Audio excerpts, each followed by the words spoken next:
Hello my friends, I recently posted this on my various social channels. People seemed quite interested in how this can be done. Of course it's Blender, of course it's animation nodes, and in this video I'm gonna walk you right through it. It's not very difficult. The magic behind it is called marching squares. So what is marching squares? You can look it up on Wikipedia. It is an algorithm that generates or finds contours. So basically if you have a grid of, let's say, grayscale values here, 1, 2, 3, you define a threshold where you want the algorithm to find the contour between, two different or the borders of different values. So it ends up with something like this, and then it looks up in this contour lines, a lookup table, and it generates basically an output like this. So you can find, or you can see the contour here that it generated, and then you smooth it, and then you have the final curve basically of the contour. This algorithm has been implemented by the wonderful Kuldeep Singh inside of Animation Nodes, and you can download his latest build of Animation Nodes, including the extra nodes from Graphicall, which is part of the Blender community. Cool, so let's jump into Blender and check it all out. Here I am in Blender 2.91.0. and I have my startup file. Oh, if you're interested in my startup file, I have a quite long video here on this channel, and you can get the file from patreon.com/chrisp. Well, let's get started. So let's, first of all, I'm gonna hide this shader ball. And then maybe we should start with a sphere. Let's do a sphere. You know what? I'm also going to hide the stage, I think. Keep the scene very simple, and right in the middle here I'm gonna start with a sphere. Now you could take a UV sphere. No, you can't take a UV sphere. An icosphere is made out of triangles. There is also a marching triangles node in Animation Nodes, but since this whole thing is based on the marching squares, I'm gonna take a round cube. If you don't see this round cube option, just go to the preferences and enable the extra mesh extra objects add-on, I believe it's called, which comes with Blender. It's just not enabled by default. So let's take a round cube and set the radius to 1, and you can see we have a sphere, a round cube, and it's all made out of squares, which is awesome for something called marching squares, right? So how can we get more detail? Well, we could go into edit mode and subdivide it, and maybe subdivide it smooth. I don't know how much detail we need. Let's do this for now, okay? So this is our base mesh, and we're gonna use the marching squares algorithm to find the contours of a noise texture that we just put on this, okay? It sounds complicated, but it really isn't. So let's go to Animation Nodes, create a new node tree, like this and this. Okay, so we are gonna have to take the mesh as an input, right? So let's start with a marching square. We can search for marching squares, and you can see here there's also marching triangles. But now that we have a round cube with nice squares, we can do that. Marching squares. And you can define if you want to use a grid or a mesh. And we're gonna use a mesh because we want this guy here. We have to plug in a mesh, so we just need an object, a mesh input. We can eyedropper our round cube in here, and then we can plug the mesh in there. So that's really the marching squares node is actually very, very simple, right? So it has a fall off, and then it has a list of thresholds. Okay, so we have to plug in a fall off. Now I'm going to use a noise fall off for this. It's just a demonstration. There's also other fall offs, for example, for textures, which is very, very cool. I'll show you at the end of this video. So a noise, a fall off, we can plug that in here. So we have a noise, like an infinite random noise, which is everywhere in our 3D space. We just can't see it, but it's there. That's the noise fall off here. You can change the seed, you can change the amplitude, the frequency and offset, and then some octaves. So this is just the settings for the noise, and we plug that in there. So what does that give us? First of all, we have to use it somehow, right? It takes a mesh. That's just to take the mesh of the sphere here that we have, and then it overlays the noise, finds the contours, and outputs a mesh. So what we really want is a spline. We want a curve. So spline, create from edges, for example. We need vertices and edge indices. So we need to take our mesh, plug it into a mesh info node, take the vertices and the edges, and then we have splines. Oh, we can set this to spline per branch. So if you think about the grayscale or the noise pattern, you might have contours, like a contour going around here, and then you have another contour going around here. So you have two, and you want one curve per branch. So that's what spline per branch, right? And then we have splines, and then we need a spline object output node. So we can plug the spline in here, enable it, create a new object called target now. Here it is. And where is it? Oh, over here we can already see our target spline. Maybe I'm even going to hide the cube. It's there, and we're using it here, or with the marching squares. And this is the output now. Now let's play around with this a little. Take a different seed. You can see we're getting contours, and it's random because we're taking a noise fall off. Now let's see, what if we change the amplitude? Okay, so this is that. And it's always on that sphere, right? It's because our marching squares node is based on that sphere. We can also change the offset. And this is really where the stuff is starting to look really interesting. So let me see if we can get, oh, here. So now we have two splines, this one and that one. And that's why we are using the spline per branch, because of course with the noise pattern, we could end up with several splines. Now this is just a curve, so it's a curve object. We can go into our curve modifier over here and give it some bevel depth, for example, or we can just enable it here, give it some depth. And if I change the offset here, we get this effect. So, I mean, basically we're done, right? We can change the X, the Y, we can animate this. And like I said before, this is a list of thresholds. So now we have the threshold 0.25, which is the default. If I change the threshold, you can see it also animates. Threshold, remember, you have the grid, grayscale values. Threshold is basically where do you want the algorithm to detect the contours. And it's a list, so we can plug in several values here. Let's create a number float list. Maybe put this over here, plug in our float list in here. So now it's gone because we have a 0. Let's do 0.25, which is the default, and use another one, second threshold, at like 0.33. And now we're getting two contours in our final graphics. We could add another one. Let's do new input 0.5. Cool. So this is all on our sphere, right? Round cube. Where is it? It's right here. So this is on this cube. We can move the noise pattern. Can offset it. Okay. We can change the seed to get different looks. And we always have those 3 offsets, which is quite obvious right now. We'll get those 3. And each offset can, of course, produce multiple curves. So you might end up with something really interesting. We can move this offset, for example. We can move this offset. Okay. And you can kind of see the noise pattern that is in the air here. If we change the amplitude, yeah, so we can do something cool here.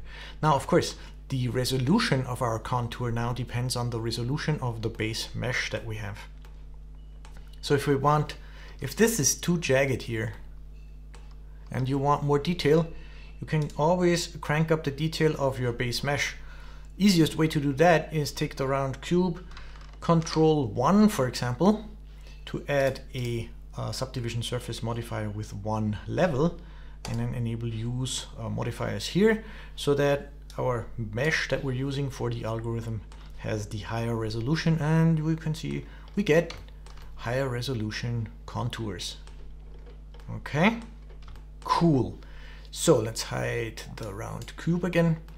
This is what we have. Now, we can animate this. How shall we animate this? Of course, we can change the offset here. So let's take a time info node. Anytime you want to animate something, you will need the time info. Let's combine a vector, plug that in here, and maybe animate the X. And if we move through the frames here, you can see it's very wild. It's way too fast, okay? Way too fast. So number math node, multiply, whoops, that moves everything, by something like 0.1. So we get 1/10 of the speed, and then we have this. So if we switch this over here to, maybe let's switch it over to Eevee and change the camera. Where is it? Camera, this is, where are we looking at? Let's look at the center so we can see this. And you can see over here we have the Eevee rendering of our animation. And we're animating, moving the X. Okay. Now how about we also plug this in here and also move the C, maybe with a different factor. Like so. And then we get this cool animation. Okay. Wow, this looks cool. Now, let's find a frame that looks interesting. We have this. So what else can we do with the spline? We could, for example, up the resolution, but we have to do that on the sphere, like I showed before. Round cube, where is it? Maybe up the resolution here, so we get more detail. Then we can go to the target and get more detail in the curve here, and we can also go to spline smooth. Don't know if this helps at all. Does this help at all? Not really, but that's what we get. Yeah, well, it looks pretty cool. Okay, so this is what we have, and we can put this now on any mesh. So just for demonstration purposes, we don't need to use the round cube. So let's take something else. Let's take a torus, which is also made out of squares. So let's plug the torus in here, hide it from the viewport, and we have our animation on the torus, right? Where is it? Here it is. Okay, so we have this cancer-like growing thing on whatever you want to put it on. It just has to be made out of squares or triangles, because there's a marching triangles node as well. So if you go to search, marching triangles, same thing, the mesh just has to be made up out of triangles. And it all has to be triangles or all has to be squares. So you can't have n-gons in there and you can't mix. Okay, so this is what we get. Now, this is all fine. Let's plug the round cube back in here maybe and get rid of this. But how do we get those metaballs on there now that I had in my original render? Well, it's quite easy.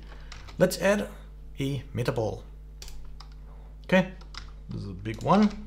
Move it out of the way. So we have one metaball. All metaballs are inside of a sort of a metaball world. and the metaballs, the cool thing about them is then when they come close to each other, they sort of melt into each other, which gives you nice edges and corners, and it looks very organic.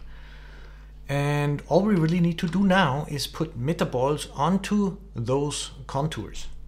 How do we do that? So here we have a mesh output, right? We can use a node which is called mesh. I have my caps lock on. Mesh points scatter.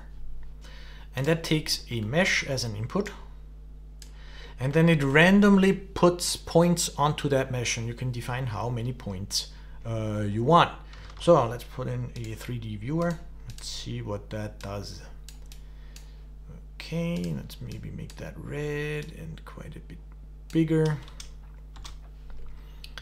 And oh, we have to set this to edges, because this mesh that the marching squares node generates, it just generates edges of the contour, right?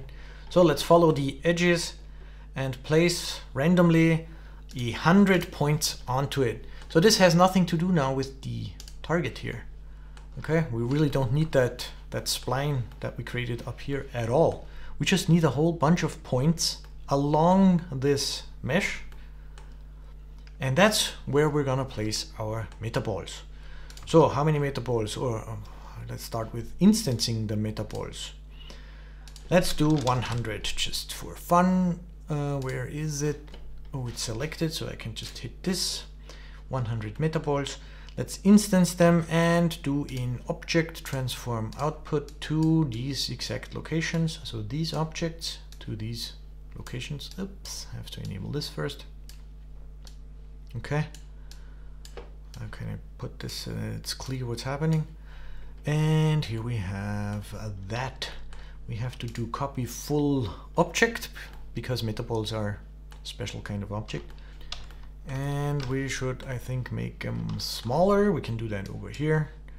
So let's select all this and make them smaller. So now we have metaballs here.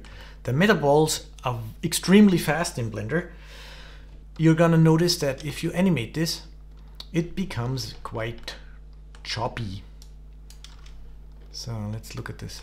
You can see 100 isn't quite enough because it doesn't give you like a nice smooth surface all around. And when you animate it, it's kind of flickers, so you need a lot of metaballs. Cool thing is, since they're so fast, we can crank up the number, and you can see when we get to a really high number, we start to fill in all the gaps, and it starts to become like one complete sausage. Okay, so this is what we have. Now let's switch off this viewer node, go back, let's look at this. This is what we get.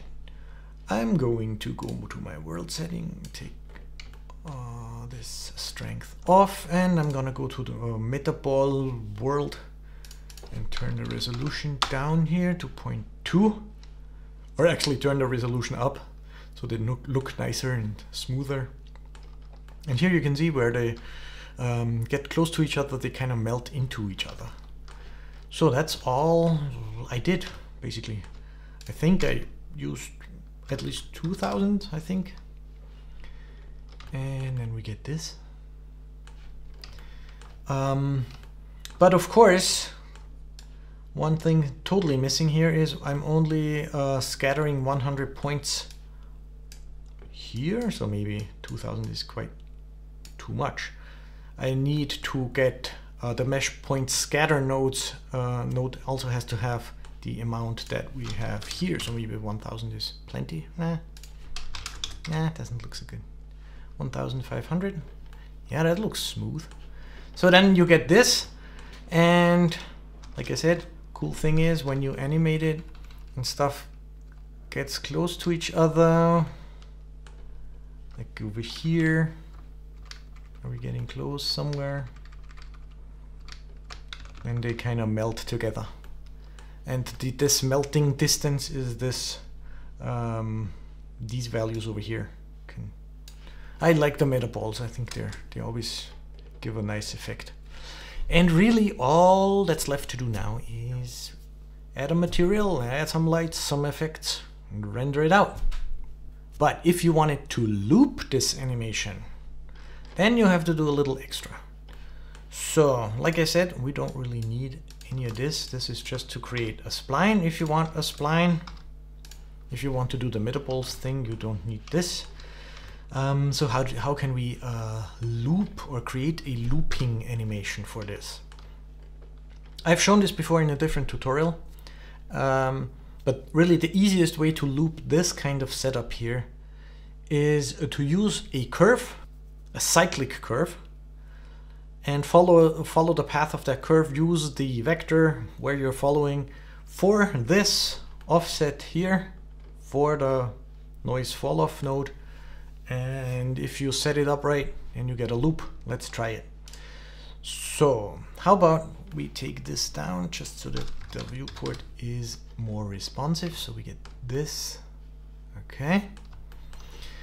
Maybe this is even too much still, just for now.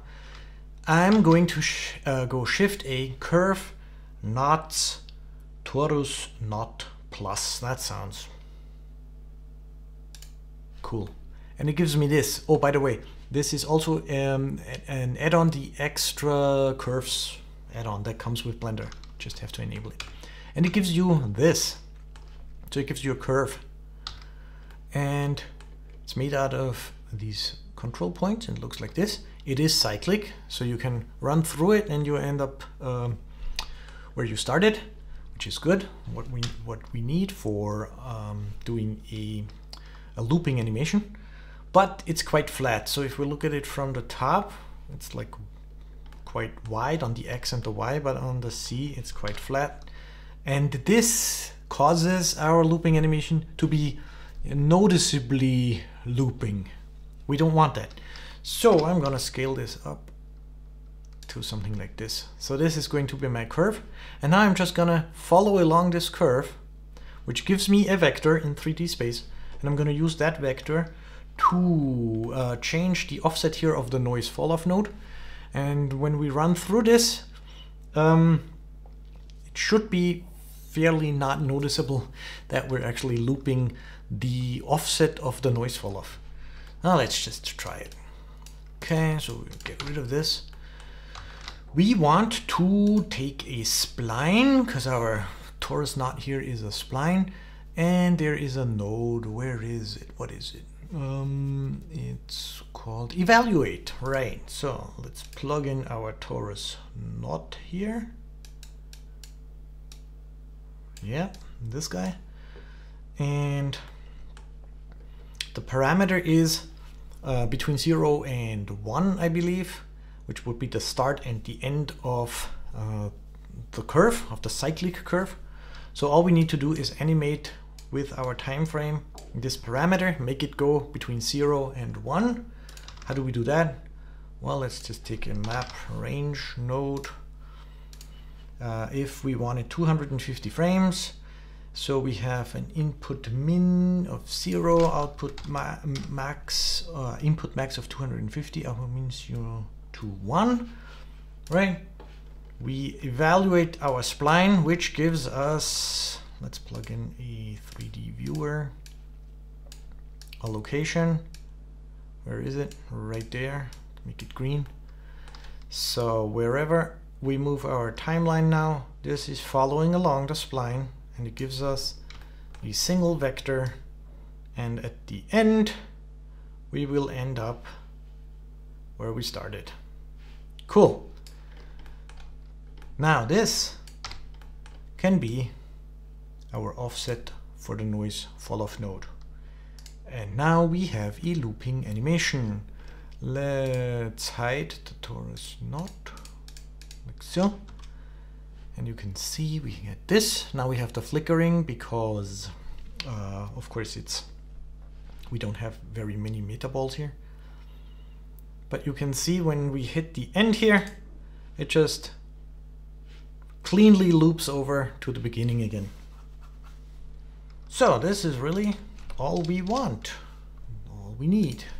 We can play with the noise fall off settings here. Maybe take a different seed value.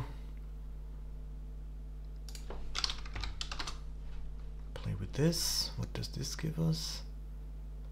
This kind of stuff.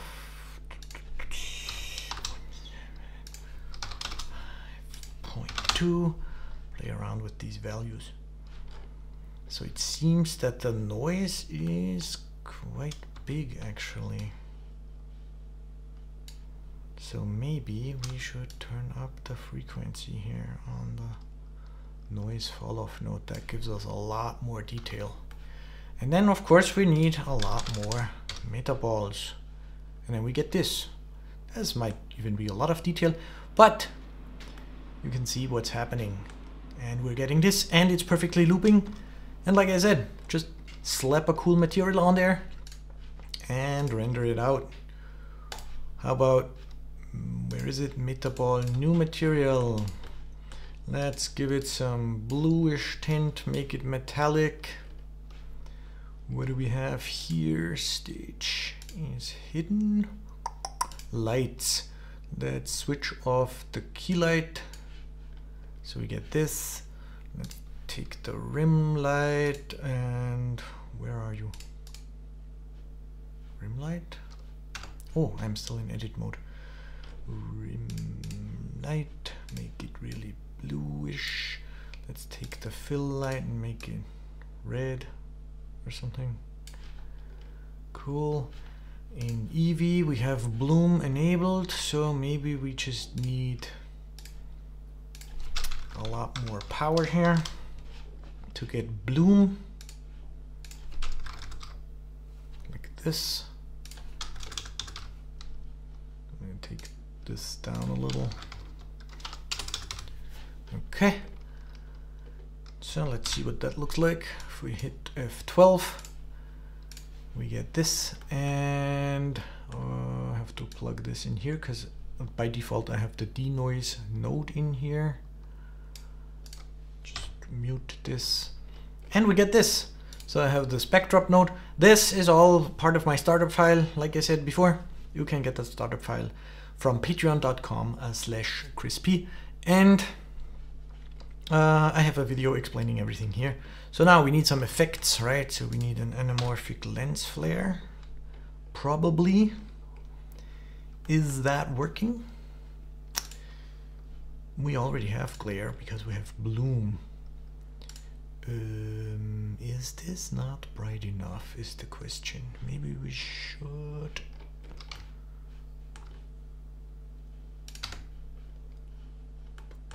play with this here. Yeah, so here we get a nice anamorphic lens flare. Okay, what else do we want? Of course we want a vignette, which is not really necessary because my backdrop node here already creates this vignette in the background because we're rendering on transparent, right? So, but we definitely want some lens distortion, maybe chromatic aberration, make it look cool. Now I think in my final, or in my render that I showed before, I also did something with the sun, what is it called? Sun beams, right? So you can take an image and plug it into the sun beams node, and that creates, let me turn this up, it creates this sunbeams effect. So it starts like in the center, and then the sunbeams beam out towards the edges. You can change where the center of the sunbeams are with these values here, but you get this, and we can put that on top of our backdrop maybe, just to add it. So we take a color mix. How about we add to the backdrop these sunbeams, hello, and then use that as the backdrop. Okay, so we get this effect, which is also very cool looking.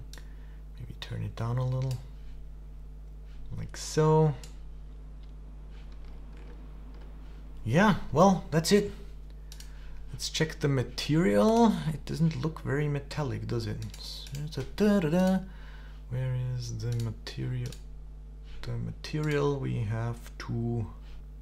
I guess I assigned the material to the wrong thing. This guy. Yep. Metallic bluish tint. Tint doesn't really matter here because we have the lights. Okay, turn down the roughness. Or we keep the roughness high and add a clear coat. Also looks cool. And then when we render this out, it'll look very interesting and organic. And I believe the last thing I did was I just added a tiny little icosphere in the center. Gave that its own material. Made it an emission. Set it to something. Let's do yellow here. Why not? Or orange. Turn this up quite high. I don't know, 50? I don't know, something. So that we get the bloom effect. And then also in the center added a light, a point light. Also set to yellowish orangey. So that we actually get the light cast here on the inside. And then that should give us with the lens flare in post-production. Ooh, this is crazy. Okay, let's go back to compositing. Maybe go back into the lens flare here. Turn up the threshold. Maybe turn it up even more. Yeah, well, you get the point. This is crazy, but it looks cool. Okay, so I'm gonna render this out. And there you have it. This is the magic of marching squares. Now in this tutorial I used a noise falloff. So the noise, and it finds the contours in that virtual noise. That, but you can also use a texture falloff. So you can plug in an image or an image sequence. And that is exactly what I did here. And if you want another tutorial where I show you how I did this, then please drop me a note down below.